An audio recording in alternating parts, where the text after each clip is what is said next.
welcome, welcome. My name is Parker Essex Hardy, and welcome to Sisters in the Round. Sisters in the Round is dedicated to fostering an inclusive and empowering community within the theater industry, specifically for intergenerational Black women. Today, I am here in the round with none other than Donya K. Washington, who's currently the Bold Associate Artistic Director at the McCarter Theater. Welcome, Donya. Me. Thank you so much. It's so great. I'm excited to be here. It's so great to be here with you. I know, Donya, you and I have a history. I was able to assist with you when I was really just getting my feet wet as a director at Actors Express. And it's just been so fun to see how both of our journeys has kind of led us out of Atlanta and into, amazing things. So it's really nice to be back with you here. It's good to see you again. So for us to start, just tell the people a little bit about you, a little bit about your journey, a little bit about what you do, for the people who are listening and tuning in that are just not familiar with you and your work. Yeah. So I'm a director-producer, and I do say them in that order on purpose. I was the kid who was doing shows in my parents' living room when I was a little kid, inviting all my friends over to we did Annie, we did Cinderella. I had records, which dates me now, but we did records and we would perform the record. And I was that kid. And I looked into, I think, some great teachers over the years, and was blessed with a mother who allowed me to play and who encouraged me and allowed me to keep doing these things. Would let me stay late after school working on the shows in high school, or let me go get a Bachelor of Fine Arts in college, right? And didn't push back. So I think something I've come to appreciate as I've gotten older is the support of a parental figure is huge, and being able to do this life. I have friends who didn't have that, and that they're still doing it. It was harder to get there. I have to say, this is Andre, who might make a cameo appearance. Welcome, Andre. Andre does like to be on camera. But I will say, parental support is not to be underestimated. And also, I lucked into some great teachers over the years. I had people who took an interest in me and let me do things that ordinarily I wouldn't be able to do, right? A local glass museum where I grew up, the guy who was in charge of the education program, I got introduced to him somehow, and he heard that I wanted to make a movie, and so helped me find money, gave me access to editing equipment, helped me find a space at the corporation where the museum was housed. Right, I had my high school drama teacher was huge as an influence, and she taught me something that I didn't realize at the time, because at that point I knew I liked bossing people around, and I thought I wanted to direct. That's what I thought I wanted to do. And hanging out with Mary Fran, her name was Mary Frances Baker. She was the one in our drama club who she got the rights to the shows. She was the one who made sure that there were costumes. She was the one who made sure that everything happened on time. She did the calendars. That was Mary Fran. She ran the auditions, and I was her person. So I'd follow Mary Fran along and help her with whatever she was doing. And it wasn't until years later, when I'd had the title multiple times, that I realized that she was the producer of our drama club. And I didn't realize that what I was learning was the rudiments of producing and production management. That's what I was learning from her, and not knowing that was a separate job, if that makes sense. Right. Right. So I was able to go to college, as I said, for theater. And I ended up at Tisch School of the Arts at NYU, where they had a directing program, which is, again, unusual as an undergrad, that I could focus on directing. Yes, I had to take acting class and speech and voice my freshman year, but I wasn't expected to be an actor. I was expected to be a director, right, which I found is unusual. And I'm one of the few directors I know who never wanted to act. I have acted professionally. It is never the goal. And I will still do it for certain friends. If I can be silly, sure, call me. We'll have fun. If I have to be serious, absolutely not. But so I went to undergrad in New York on purpose, because I wanted to be in New York. Again, I was locked into great teachers who said yes and, right? I had a teacher who needed somebody to help out in rehearsal during the summer between freshman and sophomore year. And so I volunteered to help at rehearsal. And that meant everything from like going to get a chair with the designer and bring it back to the rehearsal space, hanging out in the rehearsal room, just watching and learning things, talking to him afterwards if he had time to ask questions. And it was a great way to get to know a lot of people, but also start to learn what it felt like to be in a room where people were doing this for a living, right? Right. And I was able to get a little bit of access to that as a student. And then after school, one needs to pay one's rent in New York City. So I got like a regular job because I didn't know how to make money in theater yet. Now, I made $20 on my first directing gig, but I was able to get this job. And then blessedly, they let me off for a summer to go to the Williamstown Theater Festival, where I got to be a directing intern for a summer. And that was the first time, because in New York, I was very much a downtown theater kid. Like those were my mentors, though. Like Target Margin Theater is still very close to my heart. My first paid gig was with them. I love them dearly. But it's downtown theater where nobody is making real money. Rehearsals are in the evening because everybody has another job. And I absorbed that way of working, right? Like theater is the thing I love to do, but the thing that will pay my rent is working in this office during the day, right? And I absorbed that way of working because I was around people who were professionals who've been doing this for years, and that's what they did too, right? Williamstown was the first time I was around theater people who did it to pay their rent. Like that was their main job, was their theater job, which was a whole new world for me and really opened my mind up to what could be possible. And it's what made me think I wanted to go to grad school, because the directors who were employed there, except for Michael Greif, had all gone to grad school. And Greif had done the Big River National Tour, which is kind of like grad school. So like, I didn't know how to get on a national tour, but I knew how to apply to college. So like, here I come, grad school. And it was a process of like, it's that bit by bit, learning for the people around you, leaving the door open for possible experiences, saying yes sometimes, even if I didn't quite know how to do a thing, even if I didn't know exactly how I was going to pay my rent more than a couple of months, right? It's kind of like I could do it for 2 months and I can figure it, it's like kind of yes and just trying things. And, it's like bit by bit. I went to grad school. I learned a lot about what I needed as an artist and a different way of working in grad school. And after school, needed to pay rent again, went back to my day job, and then I'd met a lot of friends along the way. And it's, again, you learn from the people that you're around, talking to people, comparing experiences. And I had friends who had day jobs in theater. And one of them said, look, if what you want is to work in a theater, like institutionally speaking, you're going to have to probably leave New York to go do that first. So like, think about it. And I never wanted to leave New York. And I was doing 4,001 different things, working with a bunch of different theater companies as a director, as a producer, as an assistant, like just trying to piece that together while I had a day job. But I hit the point where I love New York dearly, but 7 days a week, 16 hours a day is exhausting. And a job opened up at the Oregon Shakespeare Festival. And I was able to apply and I got that gig. I'm skipping over a thing at OSF, but that's beside the point. But I also was assisting at the same time at OSF. So like I was out there assisting, applying for a job, and I'd never been to Oregon before I went out there to assist on a show, but I was trying to stay. I got that gig. From that gig, I learned a lot about working in an institutional theater. I'd been around a lot of theaters, but never on the staff. So that was a big learning curve. And then a job opened up at the Alliance to produce their offsite season. And I had a couple of folks recommend me for it. I interviewed, really connected, I felt like, with the people, got the job. And I did that for about 4 years and learned it's another huge step forward. And then again, the same thing happened to me there that happened to me at OSF, that happened to me in my day jobs too. And it's interesting how the things I learned in my non-theater gigs were applicable to my theater gigs. Because in some ways, working in an office is working in an office. It doesn't matter what kind of office it is.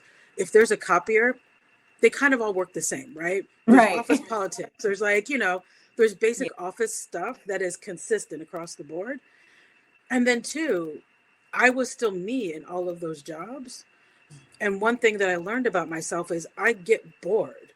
Once I know how to do a job, I get bored. And then I want to do something else. And when I found out OSF was that the first time I was there, first year was like, okay, I got to figure out how to do this job. The second year is like, okay, I think I know how to do this job. I think I'm doing it. Third year is like, okay, I got this. I can do the job. Now what? Right. And at the Alliance, it was all preparation for the offsite season. We did the offsite season was crazy. It was amazing. It was hard. It was great. We get back to the theater and I'm like, great. Producing a show in our brand new space. So exciting. Great. We're back in the second space for the first time. Great. Exciting. Wait, we're going back. But I did a show in that first space already. When I already did a show, I know how to do this already. Right. And so Nataki Garrett, around that time, was hired to be the new artistic director at the Oregon Shakespeare Festival. A Black woman had never had that job before. No person of color had ever had that job before. And I'd reached out to her just to be like, I don't know you very well, but like, if there's anything I can do to help, let me know. Like whatever I can do. If it's send you cookies, like, I don't care. Like, what, if you need something, let me know. And I was talking to friends who were still out there. And they were like, look, she's going to be hiring new artistic stuff. You should send your stuff in. So I did. And I thought nothing was going to happen. I ran into some people at TCG, had lovely chats, but nobody said anything. So I was like, I guess it's never going to happen. And then out of the blue, I get a phone call and I realized it's an interview and partway through. And I'm like, oh, okay, I'm going to sit up straighter. Great. Okay, cool. And from there, it happened really quickly. And I went back to OSF in a very different role as a producer now, working the artistic office to help keep that place running. And then I did variations on the theme of that job through the pandemic and just post-pandemic, through Nataki's tenure at OSF, and then stayed for Tim's first year to help him get going. And that actually coincided with a bunch of personal stuff happening that meant that I needed to get further east. So I stayed long enough basically to get Tim's first Elizabethan season open, and then came back east to a job at the McCarter Theater where I am now. But like each of these jobs, it's interesting how, as different as they are, and as much as I've learned at all of them, something that's been true, and it's been true since I was a student, right? Like once my brain will work hard to figure something out and try to like make it my own and like learn the thing. But once I know how to do a thing, I'm like, cool. Now what? I know how to do that. I want to learn something new. And so I feel like that is the consistent theme in my office life, my professional, that version of my professional life. Yeah. Because the other thing that tracks through this is me directing through the whole thing. At each job I've had, I've also been directing, which is how we met. Right. And I find that the shows that I'm most drawn to are also the shows that are going to make me learn something. Right? That are going to make my brain work in a different way when I'm done. And funnily enough, I think the pattern of theater works very well for what I've just said, because like it doesn't last that long, right? Like as a director, it might be a 6-month process from like hiring to opening night. It could be a year, but it's rarely more than that. And if it's a year, it's like sporadic, and then it's a lot of work, and then you're done, right? So that worked quite well for me. I like this pattern. I wish it paid me, but I like this pattern. Right. Whew. Talk about it. Yeah, I think it's really, it's like that multi-hyphenate thing that like, I think we have kind of evolved from the idea that like you have to be like, a master of just one craft, and it's you can actually explore all of those things that you're interested in. But how do you find like the balance in like the producer side of things and also directing? Like, because there's always work. There's always work to to go on. So how do you make sure that you are able to like give yourself fully in both of those capacities when you're kind of like got two trains running? Yeah, I mean, there's a couple of questions in there, I think, because I think the first one is balancing the two. I'm lucky in that the job I have now, for the first time, me directing is in my job description. So for once, I'm not sneakily having a design meeting during the day or having to ask permission, can I please be gone for this? Like, I make the window as tight as possible, right? For the first time, it is part of my job. So when I just worked with a bunch of students at NYU, I checked our production calendar to see what it would mean for my day job, and I cleared it with my boss, but it wasn't I I have to ask permission to direct at all. It was like, hey, what do you think about these dates? So that is huge and not to be underestimated. And it makes the balancing a lot easier, but it's still real because the show I just did, at the same time that I was directing college students in Sweat, which is not the easiest play in the world, I was also helping to produce a brand new musical. So, you know, there's a lot of emails, there's a lot of text, there's like feeling torn and feeling like I need to physically be in the theater to see some things, but also I need to rest at some point, right? And I'm schlepping my butt to New York City every day or 4 or 5 days a week, which from where I am in South Jersey is all in. That commute is probably a little over 2 hours each way. And it probably took me 3 hours each way to actually do it. So 6 hour commute, 4 to 5 days a week for like, you know, 7 weeks. Ooh. Plus, you know, there's a new musical happening. Like it's a lot. Some days it's a lot and there's no two ways about it. It's just a lot. But something that I've learned to help me stay sane and to help me be able to do to when I'm in rehearsal to just be in rehearsal to the best of my ability is to get some boundaries on things and also to understand that I'm only human and I actually cannot work every minute of the day. There will always be more work. Yeah. The work will keep coming. Even if I keep working, if I work 24 hours a day, 7 days a week, there would still be more work. So what I did is like, I have to find those pockets, right? Like on the train in, I might check my email, but if I wasn't feeling it, I didn't check my email. I might do it on the train back, right? Or I'd done it earlier that day. Like I tried to balance it out for myself to really feel it out. And then also I did rely on colleagues that like, if something really needed my attention, to know that they had my phone number. They would text me, they would call me if something was like an actual emergency, that there were ways to get a hold of me if I missed something.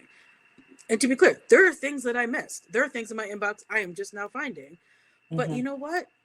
It's theater. It's not brain surgery. Nobody's dying, right? No one's going to lose their life because I did not answer an email. And I need to remind myself of that, right? Like there will always be more work. There will always be more email. We got to pace ourselves. And sometimes it's important to watch some good junk television, like Great British Bake Off, right? Or like watch your favorite sport or something that is not, you know, like you need those moments too.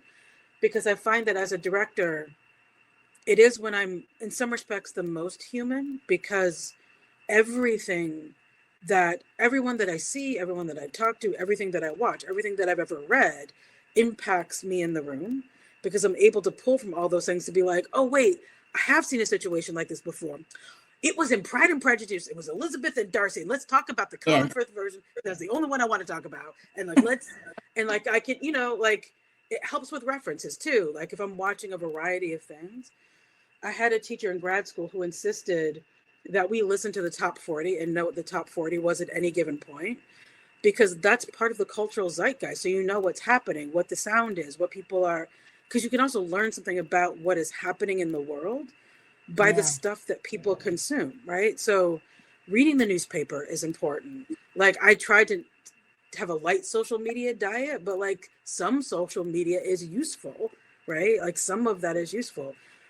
Check, and like, you know, I also try to do a moderate news diet these days because, you know, things are real.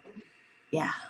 But like trying to like keep that part of myself fed, because then when in a rehearsal room or when talking to a designer or what have you, I've got something in the tank to give.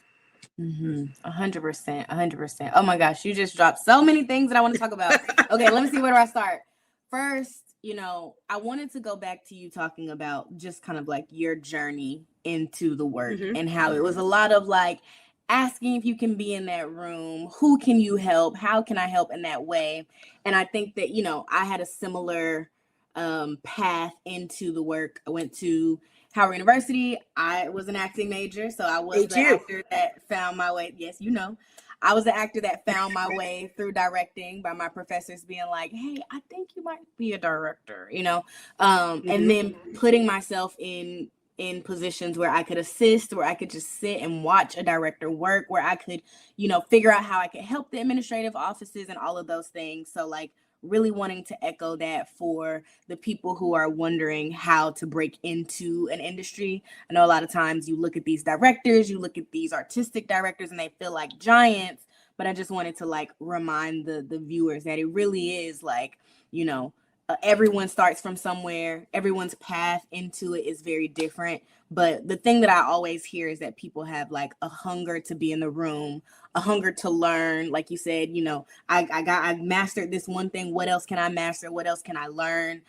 So wanted to bring that to the forefront. But then also with this conversation about boundaries, right? Like there is this kind of destructive thing about grind culture and hustle culture, and like the idea that you do have to work 3,000 jobs and you have to, you know, go to every rehearsal that you can. So like it's an interesting juxtaposition, you know, that and a balance, I think, for someone who's like early career, who's starting off and trying to figure out how to fight for my dreams in a way that shows that I'm relentless, that I'm committed to rigor, that I want these things, but also that I'm allowed to set boundaries for myself. I'm allowed to say no to projects that don't feed me.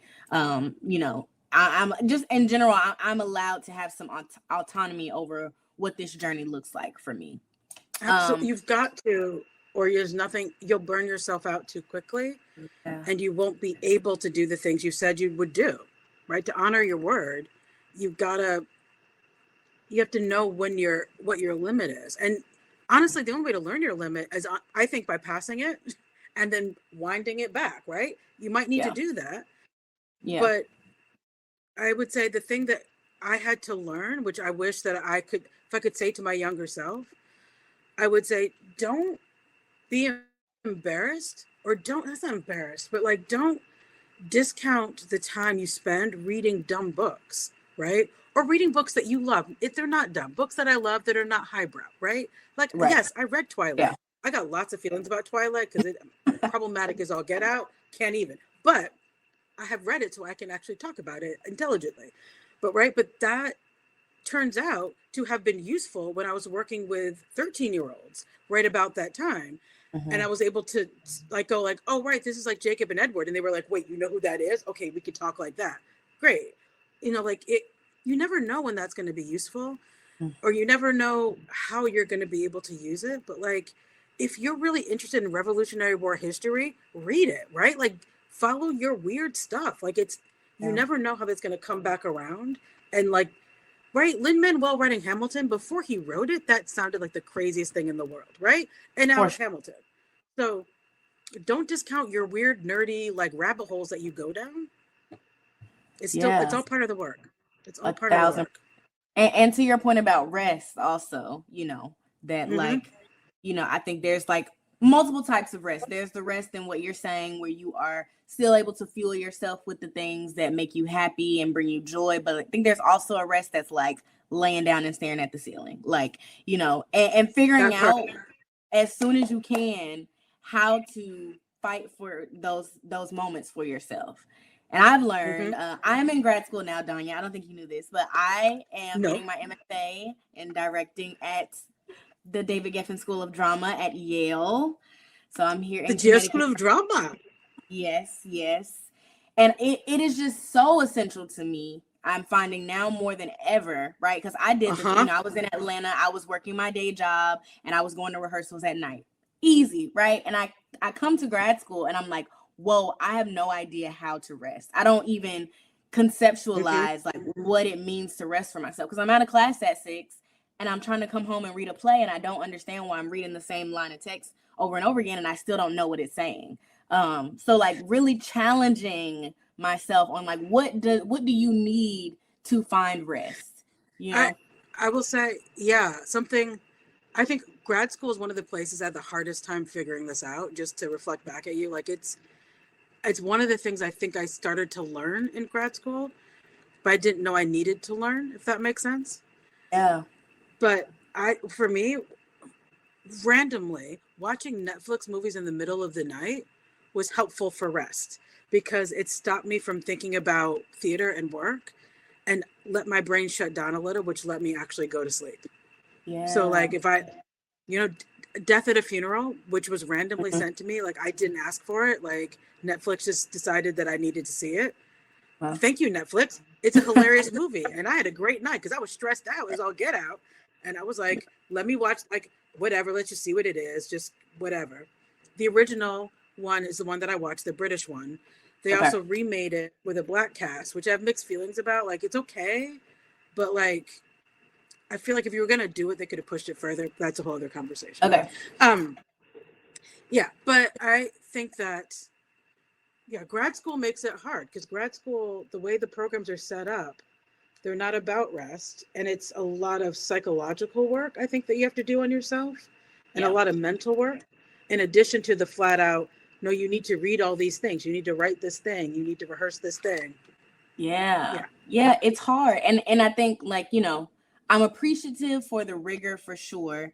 And I, you know, kind of liken it to the way that someone in an artistic leadership position as yourself, like how you have to fight for the things that you need, you know, because you mentioned, like, you know, there are people who need you all the time. They're sending you emails all the time, but it's like you get to triage for yourself what gets your time and what gets your attention.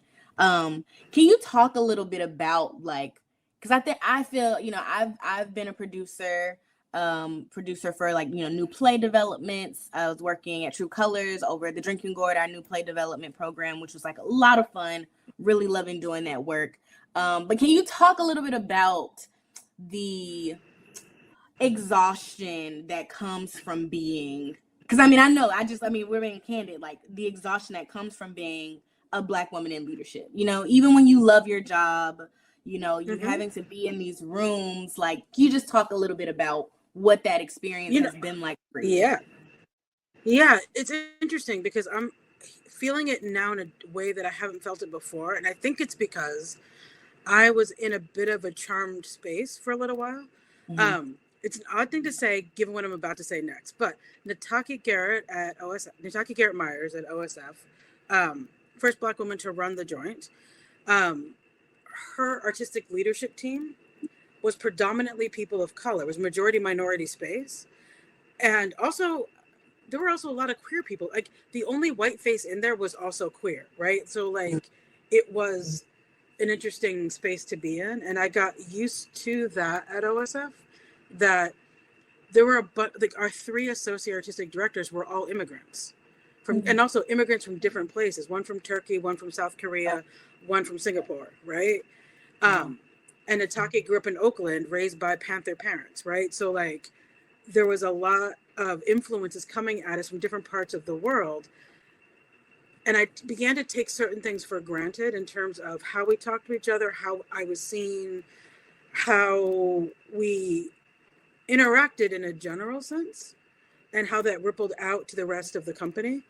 And then coming to a space, back to a space, because where I'm working is not my first PWI, far from it.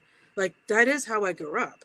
I grew up in upstate New York, where, like, there were 6 Black kids in my graduating class, right? Like, of 384. So, like, that was, in growing up, that was normal to me. Atlanta was the oddity to me, right? To be in a place with that many brown people was wild. And, like, that took me a second to get used to, because the only other time that happened would be if I was visiting my family in South Georgia or at a family reunion, or, like, in parts of Trenton, that would happen. But, like, Trenton is also in the state of New Jersey, like, right? Like, it doesn't, there was, like, a spot as opposed to the whole thing. Right. So, again, just like that, my norm, like, Atlanta was the abnormal thing. And then I went to OSF and got to experience this version of working at a institution where it was, my team was majority minority, if you will, and a lot of immigrants from different places. And then coming back to a much more traditional PWI is a record scratch shift. And it is taking me time to relearn how to hear things, or relearn where things are coming from, if that makes sense. Like, an example I can use, using no names, but we were working with this company, this contractor, you could say, and the vibes just felt off in a way, and I wasn't sure what that was. And I was like, whatever. You know, I'm from the Northeast. Sometimes we're brusque in the Northeast, whatever.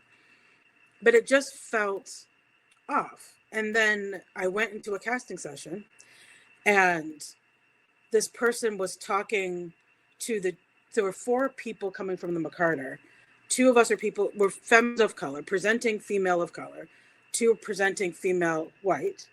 And this person was only talking to the white ladies and literally turned her back to me, even though of the 4 of us, I'm the boss, right? Like, I hired everybody else in this room, and like, I have the ability to cancel your contract. So what? Right. It's like, I know that's the director, but the director's also kicking it back to me because also, given the show we're casting, the theater has a lot more power than normal, because if the actor don't fit the costume, we got a problem. So it was just, that was the moment I was like, oh, now I know what this is. Right. Took me a second to get here. Now I'm here. Great. I don't want to do that again. Noted. Right. And I can take the note, and I have the ability to move on because I have the ability to do something about it. Right. But the thing that really I clocked in the moment was that one of the people in the room, the other brown woman in the room, was a fellow who was working with us, who's new to the industry. So afterwards, I did talk with her about it, be like, hey, I felt this. I don't know if you felt it. She was like, yes, I did. It's like, great, let's talk about it, right? Let's talk about what that was, what you experienced, what I experienced, and what my plan is for what happens next, right? Because I feel like the way to recover in that moment, at least for me, is to do something about it, is to take an action. And I have the privilege of my position to be able to take an action. Right. And to be able to model that for her, to be like, you don't have to sit for that. That does not have to be your normal. You cannot be in that. You don't have to say yes to that room, right? There are rooms you can say no to. And there are different ways that people can be like, and this isn't everybody, right? There are other people who do this thing that we work with that are not this. So it's interesting, right? But it is being the only, there's me, and we have one woman who is an immigrant from Brazil on senior staff, and that's it. And she is more European presenting, I will say, as a Brazilian than Afro-Brazilian. So it is interesting suddenly to be on a senior staff where I'm the only one, which I'm used to being, but it is odd to suddenly be, oh, right, I'm back here. It's different. And some days it's hard. Some days being in Princeton is a lot, right? Like, and I've learned to give myself space on those days to be like, I don't have to fight everybody's battles. I have to reminding myself too, it is not my job to represent everybody who looks like me, right? I want to do honor to my parents, to my family, to my ancestors. Like, I don't want to embarrass nobody, right? Let's be clear. I was like, I'm not trying to embarrass.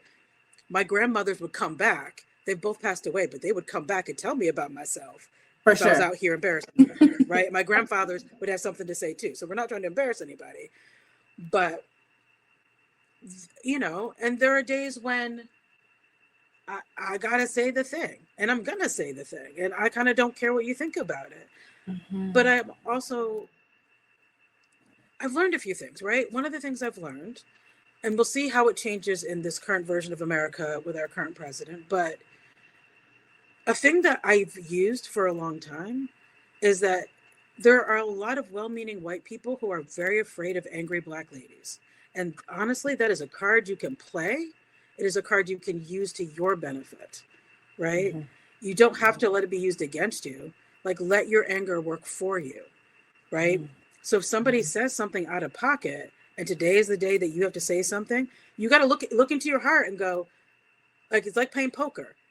Can I afford to go all in, right? Is this my rent money on the line? Am I willing to risk that?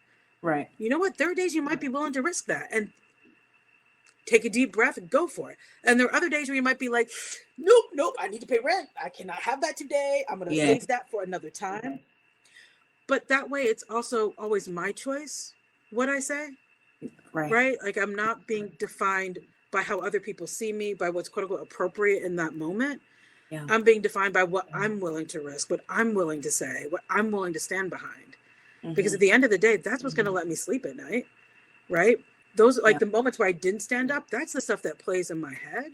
And if I didn't stand up for not a good reason, because there are times I didn't stand up and I'm like, yes, Donya, that was absolutely the right decision because you were not ready to not be able to pay rent yet. Like, you weren't ready for it, right? But so that's why I say, like, that, those things that the stereotypes that are often used against us can be flipped, because it's like, oh, you're scared of this? Great. So I have the ability to come in your office and explain to you why. What do you mean we are not going south of 20 in Atlanta to do the offsite season? Absolutely not.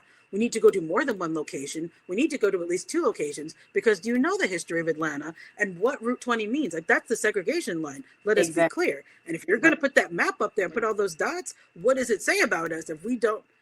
I did say that to Susan Booth, and to her credit, she heard me and was like, you're right. We are definitely going to Spelman and we're going to Porter Sanford. No more questions asked. Next. Right? Because sometimes you just got to say the thing, right? Sometimes you have to speak truth to power, because you have the privilege of being in the room, but also that's what your spirit is calling up in that moment, and you can afford it, right? Whatever afford it means to you, right? And it's not about, again, it's got to be your choice. Don't let people take that choice away from you. It's got to be your choice. And there are days when you can't be bothered, right? And that's okay, because that is part of this thing we're talking about, rest. There are days when you're like, I see that burden. Today's not my day. Tomorrow might be my day. Tomorrow I might pick it up and it's going to be light as a feather and I'll be pitching stuff, right? Right. But today, not my day, So I think you got to feel it out and balance it out and know that you're not alone. Even if you are the only one there, right? You're not the only one who's lived through this. There are people you can talk to, even if you don't see them on a day-to-day basis. They're out there, right? And again, office culture is office culture. Like, one of my aunties, she worked in corporate America, and she and I were talking back and forth about the things that we've learned. She was like, you can't be too far. And I was like, no, Aunt Wendy, some things, you just got to say some things. I just can't hold back like this. And she was like, well, you do what you got to do, but, and it's good to be able to have that back and forth with somebody who's either lived it before you or is in the middle of it with you, right? And 2, like, use your friends to talk to, vent to your friends, because sometimes it's better to do that because you need to pay rent, so you can't say the thing at work. But sometimes too, like, something that I'm dealing with right now is like, sometimes you got to practice speaking up for yourself so you can speak up for other people who aren't in the room. Because we're talking about doing a show that deals with a South Asian community, an Indian community, I should say, Desi. The title of the show is a very Punjabi, North Indian word. And I was talking to a friend whose family is from South India. And she was like, well, that title is going to, like, it's like, I would come because it's you, but, like, that makes me think it's about North. I mean, it's like, I'm happy you're doing it, all of that, but, like, that's not about me. So don't assume that it's about me. And I was like, noted. And so and she doesn't work at the theater that I work at, but back at the theater, I was like, hey, y'all, one thing we need to know, one thing we probably should do is get some cultural training just to remind us that India is a big country, right? Not everybody the same. There are different cultural groups within India, different traditions, all right? We don't want to embarrass ourselves out here. Right. But also, in terms of marketing the show, the people who live around here, we cannot assume that they are a monolith. Based on my one friend, and using the eyes in my head, I think a lot of my neighbors are actually South Indian and not Punjabi, right? Based on how they dress, based on the kind of food that's around here, that seems to be the case. I don't know all of them, so I don't know. But, like, we should talk. But see, that's a way that I'm able to say something about another culture that I don't know as much about, but at least flag to say, hey, y'all, we don't know things. Maybe we should talk to people. Maybe we should make some friends. Maybe, not everybody who's brown is the same. Yeah. And I know it can be hard to be the person in the room that is saying that. And, I was actually just talking today with some of my directing cohort about, like, it seems like in some of these leadership positions, especially as a director, it's a very, like, lonely, isolating thing. Everybody is looking to you for the answers. Everybody is expecting you to lead the way, to know what to do. And it could be very lonely to be in that position. But just like you said, there are other people who are going through the same thing. So to find those people in your community, people who are mentors, who have gone through the same thing, and to have somebody to talk to let you know you're not alone, I feel like it's so important. It's so important. There was something else that and you also, said. No, go ahead. No, I think that thing of like, it is hard, and acknowledging to yourself that some days it's hard, that's okay. Like, you're not a failure. There's nothing, and to remind yourself that it's probably not you. Could you work hard? Absolutely. Do we make mistakes? Of course we make mistakes. We're only human. Right. But sometimes the thing you are trying to fix, the thing that you are trying to do, is extra work that's not about you. And to acknowledge that for yourself, I think helps.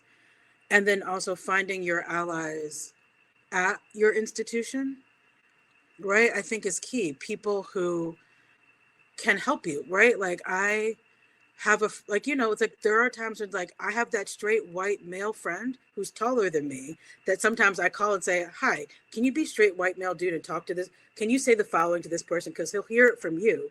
He won't hear it from me. And he's like, yeah, I got you. So I tell him, okay, say this thing to him. He says that thing, and I'm like, great, thank you. That's what I needed him to know. Yeah. Use your resource. Don't be afraid to, like, manipulate the system in your favor, right? Yes.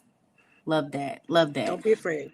Absolutely. That's so good. Another question I want to ask you, now that you've gotten to, a certain amount of positional power, right, in these rooms that you're in, what things, do you bring into a room or advocate for a room in creating the types of spaces that you want to see as we move into the future of the theater? Like, what things have you found that's like, it's really important to me, since I have the mic right now, since I'm creating this space, that this thing is a part of this room, a part of this system?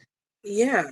I think remembering that we're all human, that humans make mistakes, that humans can get sick. And when we get sick, we should take sick days that don't involve being at work or checking your email or being on Zoom, right? Like, that we're human.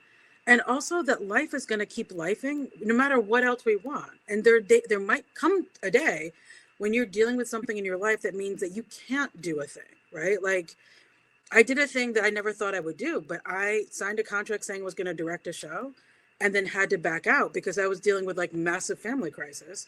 So I was like, I am so sorry. I cannot direct this show because I must stay in South Jersey for the indefinite future. At some point I will go back west, but I don't know when that is. So cannot direct your play.